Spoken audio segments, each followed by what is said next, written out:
রাসূল সাল্লাল্লাহু আলাইহি ওয়াসাল্লাম বলেছেন, যখন ঘুমোতে যাবা এই দোয়া পড়বা। দোয়াটা দেখেন কত চমৎকার, কিভাবে নিজেকে আল্লাহর কাছে সমর্পণ করবেন, সঁপে দিবেন। দেখেন রাসূল বলেন, তুমি এটা পড়বা, আল্লাহুম্মা ইন্নী আসলামতু ওয়াজহি ইলাইক। আল্লাহ, আমি আমার সত্তাকে আপনার দিকে সমর্পিত করলাম।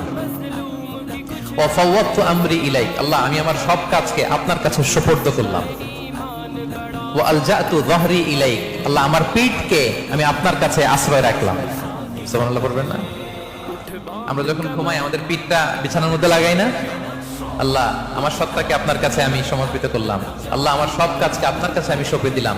আল্লাহ, আমার পিঠটাকে আপনার কাছে আমি আমানত রাখলাম। লা মালজা ওয়ালা মানজা মিনকা ইল্লা ইলাইক। আল্লাহ, আপনি ছাড়া আশ্রয় দেওয়ার কেউ নাই। আল্লাহ, আপনি ছাড়া আমাদের মুক্তি দেওয়ার কেউ নাই।